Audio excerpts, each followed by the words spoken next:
کسی ایسے چیز کی پیروی نہ کرو، پیچھے نہ چلو جس کے لیے تمہارے پاس علم نہ ہو. ان السمع والبصر والفؤاد کل اولئک کان عنہ مسئولا. ہم نے جو یہ صلاحیتیں تمہیں دی ہیں، سماعت اور بصارت اور پھر عقل. فؤاد کا ترجمہ عام طور پر لوگ دل سے کرتے، میں نہیں کرتا. یہ اصل میں یہ کمپیوٹر ہے. فائدہ نکالنا کسی چیز سے، انفر کرنا. فائدہ کسے کہتے ہیں؟ گوشت کو جب بھون دیا جاتا ہے، پانی وان نکل گیا، اسے فعید کہتے ہیں. اس کا خلاصہ نکل آتا. تو یہ فائدہ دماغ نکالتا ہے. یہ سماعت اور بصارت ان پٹ کرتی ہے، ڈیٹا فراہم کرتی ہے. ڈیٹا جو ہے وہ اس میں لوڈ کرتی ہے، اور یہ مشین میں کمپیوٹر جو ہے اسے پروسیس کرتا ہے.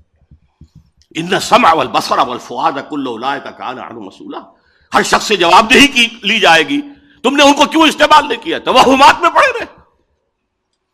توہمات کی تاریکیوں سے نوع انسانی کو نکالنے والا اسلام، قرآن. اور پھر دیکھیے دنیا مانتی ہے کہ اس سے پہلے فلسفے میں، منطق میں صرف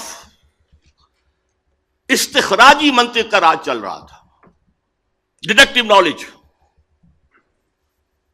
ایک بات مان لی اور اس کے منطقی نتیجے میں بال کی کھال اتارتے جا رہے ہیں، اسی میں ڈوبے ہوئے ہیں، اسی میں ڈوبے ہوئے ہیں. قرآن نے آ کر دنیا کو روشناس کرایا استقرائی منطق سے.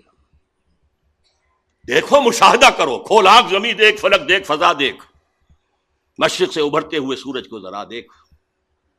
افلا ينظرون الى الابل كيف خلقت والى السماء كيف رفعت والى الجبال كيف نصبت والى الارض كيف سطحت فذكر انما انت مذکر. دیکھو، غور کرو، سوچو، آبزرو کرو، پھر نتائج نکالو، انفر کرو. یہ استقرائی منطق، انڈکٹیو نالج، دنیا کو اس سے روشناس کرانے والا قرآن ہے. یہی انڈکٹیو نالج سائنس کی بنیاد بنا، اور سائنس انر کور بن گیا جدید تہذیب کا. اگرچہ اس کا جو ظاہر ہے، انر کور کے اوپر جو پردے لپٹے ہوئے ہیں وہ غیر اسلامی ہیں. وہ کیسے وجود میں آئے اس کی بھی میں تاریخ آپ کو بتا دینا چاہتا ہوں. دیکھیے، یورپ میں یہودی انتہائی دبے ہوئے، پسے ہوئے، مستضعفین، قابل نفرت، شہروں سے باہر گھٹوس میں وہ رہتے تھے. انہیں اذیت پہنچاتے تھے عیسائی، اور صحیح بات تھی. عیسائی جسے اپنا خدا مانتے، خدا کا بیٹا مانتے، وہ کہتے وہ حرامزادہ تھا، باسٹرڈ، سن آف مین، ولد الزنا، جادوگر تھا، کافر تھا، مرتد تھا، واجب القتل تھا. اسی لیے ہم نے اسے سولی پر چڑھوایا. یہ دوسری بات ہے کہ اللہ نے کیا کیا اور کب انہیں اٹھایا. انتہائی پرسیکیوٹڈ کمیونٹی تھی، اور سب سے زیادہ شدید پرسیکیوشن اسپین میں تھی، جو بہت گہرا کیتھولک ملک ہے. یہی وجہ ہے کہ یہودیوں نے مسلمانوں کی مدد کی اسپین کو فتح کرنے میں.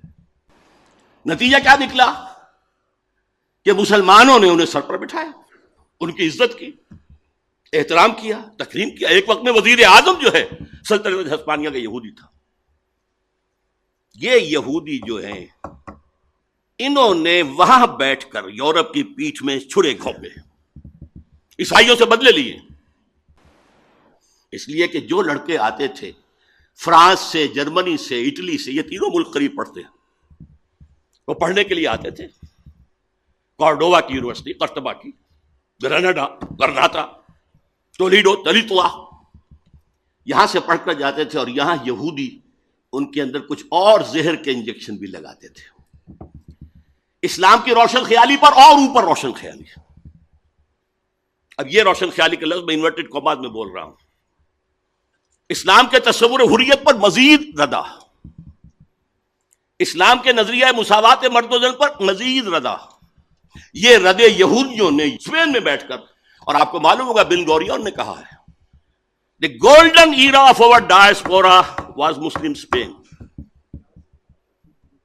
اس نے یہ کہا، یہ ڈائسپورا سن 70 عیسوی سے شروع ہوا تھا.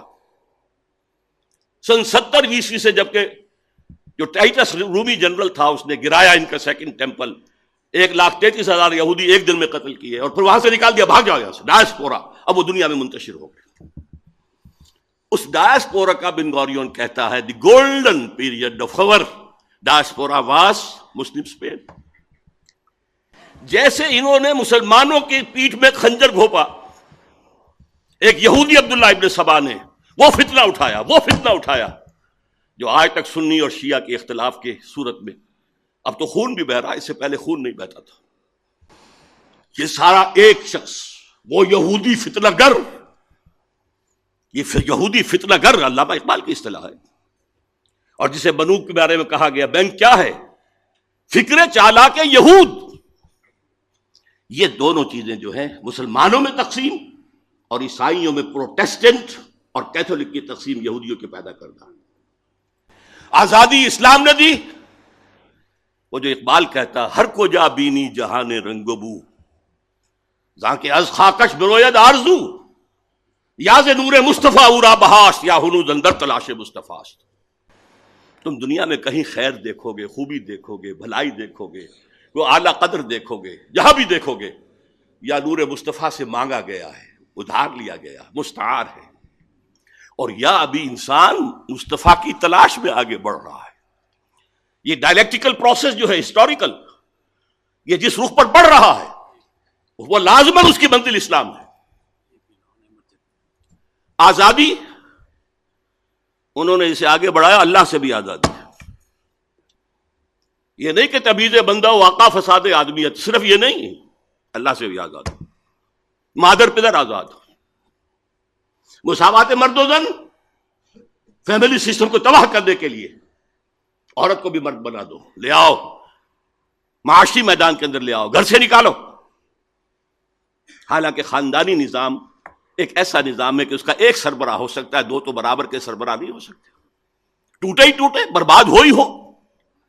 مینیجنگ ڈائریکٹر ایک بنائیں گے، ڈائریکٹر 100 رکھ لیجیے، لیکن اس کو توڑا۔ اسی طریقے سے جو ابھی کہا گیا کہ یہ جو کتا ہے یہ فرق نہیں کرتا بیٹی، ماں اور بیوی کے اندر، یہ ہم کیوں کرتے؟ پیاس ہے لگتی ہے، جہاں سے پانی ملتا ہے ہم لے لیتے ہیں، تو خامخواہ جو ہے ہماری جنسی جو پیاس ہے اس کے لیے قدغن نہیں۔ اسی شہر لاہور میں ایک پروفیسر تھے تاریخ کے، عبد القادر صاحب، وہ یہ کہا کرتے تھے when I can get fresh milk from the market daily, why should I bind a cow on my door؟ میں اپنے جنسی جذبے کی تسکین جب چاہوں جہاں سے کر لوں، گائے باندھنا ضروری ہے اپنے گھر پہ، تو یہ بیوی گھر میں لانا ضروری ہے۔ هي الحلقات تحفظني بآيات من القرآن، هي الحلقات تملأني بحب المصطفى العدنان، هي الحلقات تحفظني